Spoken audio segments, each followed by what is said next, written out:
뭐 기독교 계열 기업이라고 뭐 이렇게 유명한 이랜드요.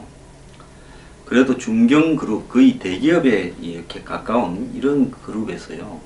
알바생들의 이 한마디로 눈물 젖은 아르바이트료를 떼먹는 이런 짓을 했습니다. 자이언 벨국이나 애슐리 같은 이런 이 프랜차이즈 음식점을 레스토랑을 경영하는 이랜드 파크라는 회사가요.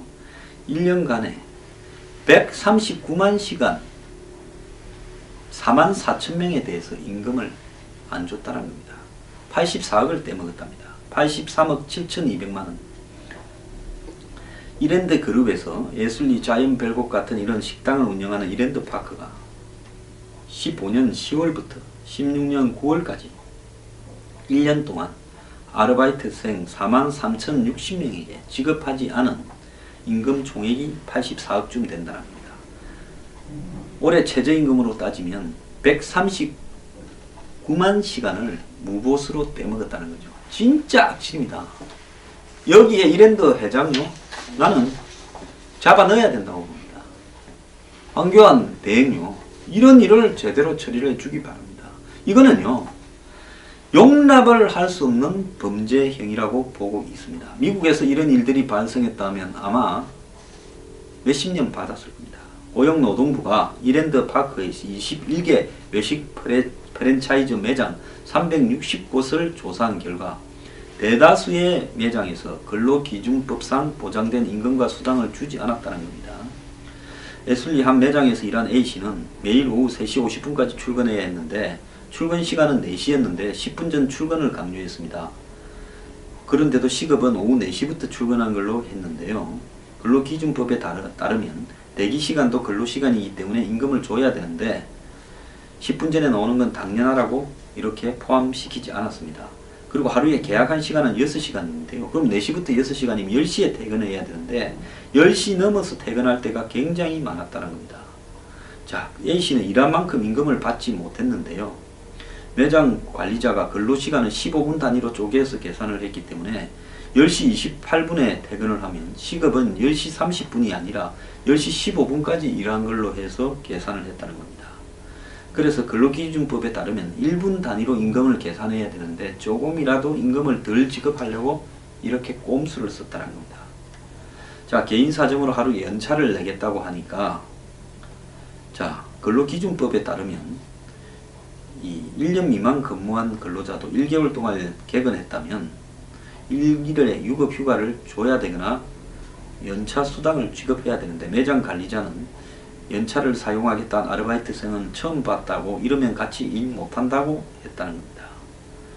그리고 연장수당 지급을 둘러싸고 이렇게 쫓아낸 모양인데요. 자, 이 알바생을 착취해서 성장한 이랜드 파크다. 이런 이 회사에 지금 이 악명이 붙었습니다. 이랜드 파크가 체불한 임금 총액은 2013년부터 2015년까지 3년간 영업이익 96억과 맞먹는 한마디로 이 84억이었습니다. 그래서 이게 지금 알려진 게요. 국정감사에서 이랜드 파크의 임금 체불 의혹을 한 국회의원이 제기해서 알바생의 임금을 쥐어짜 이익을 낸 것과 다름없다. 이렇게 지적을 하면서 알려졌는데요. 최근에 급성장해서 외식업계 1위가 된 이랜드 파크의 지난해 매출액이 7,252억이라는 겁니다. 자, 그런데 노동부는 이제 향후에 검찰에 송치할 예정인데 뭐 기존에 뭐 성희롱 예방 교육을 안 했다 해서 2,800만 원의 벌금을 부과했는데 이랜드 측은 문제점은 시정 조치했고 체불한 임금은 곧 지급할 예정이고 재발 방지 교육도 하겠다 이렇게 말을 하는데요. 평소에 하나님이나 좀 팔지 말지요. 예? 종교 기업인 것처럼 하고 온갖 위선은 떨면서 이지랄을 하고 자빠졌습니까? 이런 거나 기업이 아니라 악덕업체입니다. 이거는요, 벌금 미기거나 뭐 영업 정지해서 될 일이 아니라 오너를 구속해서 깜빵에 콩밥을 먹여야 됩니다. 그러면서 깜빵에서 보내는 지 시간이 얼마나 안타까운 것을 지 스스로 알고 남의 시간도 남의 노동도 존중하도록 가르쳐야 되는 거라고 보고 있습니다. 자, 이 종교 팔아서요 나쁜 짓 좀 하지 마세요. 자, 청와대가 이 그간에 원격 진료니 또 의료산업을 갖다가 서비스를 완화하니 의료산업에 대한 규제를 완화하니 이야기를 유독 자주 했습니다. 제가 몇 번이나 이야기를 했는데요. 이것이 마치 국민의 경제 이 새로운 신성장 동력을 얻기 위한 경제 활성화처럼 이야기를 했는데 이번에 최순실 농단에서 의료의사협회가요 입장을 냈습니다. 최순실과 관련된 국정농단의 중심에 의료와 관련된 불법이 너무 많이 드러나고 있고 일부 의사가 관여된 데 대해서 정말 창피하게 생각을 하고 있다. 이렇게 이야기를 하면서 정부가 추진하는 규제 완화나 보건의료와 관련된 각종 정책들도요. 결국은 이런 최순실 게이트와 관련해서 연관된 게 아니냐. 그래서 특정 대기업이나 최순실과 이해관계가 있는 사람의 입장 때문에 그런 로비에 의해서 정부의 의료 정책들이 원격 의료라든지 또 더 나아가서 각종 의료 규제 완화, 규제 기요틴 이런 이야기들이 나온 게 아니냐.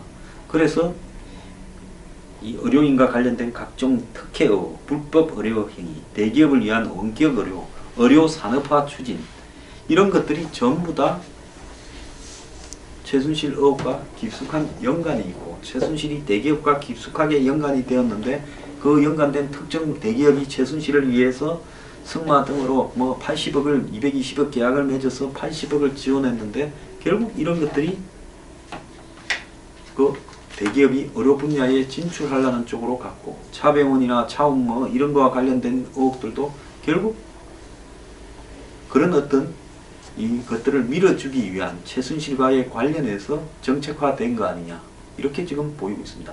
그 김영재 성형외과에 대해서 지원해준 15억이라든지 또 무슨 프랑스 가고 해외 순방할 때 4번이나 데리고 다니고 또 더 나아가서 거기에 대해서 각종 화장품을 면세품에 납품되게 하고 청와대에서 선물로도 채택하고 이런 부분을 보면 실제로 최순실과 관련 있는 대기업이나 최순실과 관련 있는 병원이 엄청난 특혜를 누리고 그것이 그들을 위한 정책으로 가게 되면서 이 정권이 의료 분야를 완전히 서비스 산업과 동일시하면서 이걸 갖다가 장사의 대상으로 바라보게 된 원인이 있는 거 아니냐.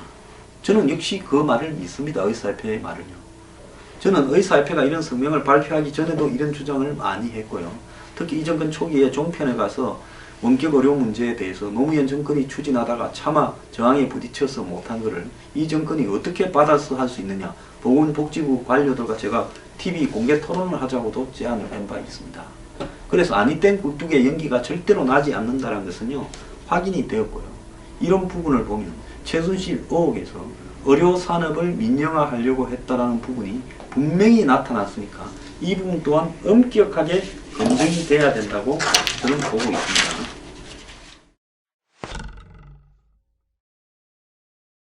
요즘 부동산이 거꾸로 되고 있습니다. 미친 전세가 꺾이고 나니까 이제 깡통 전세가 나오고 있답니다. 주택 경기가 침체로 이렇게 보이자 전세 가격도 떨어져 버렸고요. 실제 시세보다 2~3천만 원 싼 급전세 물량도 지금 많이 나오고 있다는 겁니다. 그래서 전세난이 있었다라는 것이 옛날 이야기고 전국적으로 전세 가격이 하락이 되고 있고 이제는 전세 가격이 집값보다 더 비싸서 예를 들어서 문제가 되었을 때 내주지 못하는 전세금이 나올 수도 있다. 그래서 깡통 전세나 역전세난이 지금 발생을 하고 있다는 겁니다. 깡통 전세는 집값이 전세 보증금 아래로 떨어져서 집을 팔아도 전세 보증금을 내줄 수 없는 것을 이야기합니다. 이것이 아파트뿐만 아니라 상가도 그랬는데요. 요즘 서울 강남의 상가의 말입니다. 주인들이 제일 겁내는 말이 가게 뺄래요라는 거예요.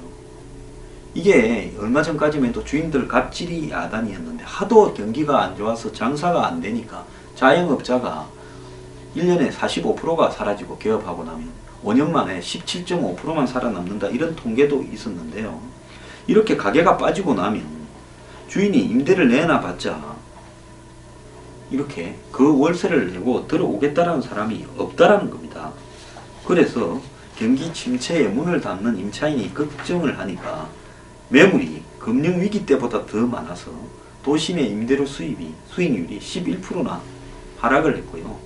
그래서 도시의 이런 임대용 이런 상가 빌딩을 사는 부분이 좀 조심해야 되는 거 아니냐, 이런 이야기도 나오고, 신도시의 상가 임대료는 많이 떨어지고 서울 도심의 중대형 상가 투자 수익률도 하락하고 있다는 겁니다. 제가 내년에 부동산에 대폭락이 일어날 거다 예언을 했죠. 진짜 그래 될 거니까 각별히 조심들 하시기 바랍니다.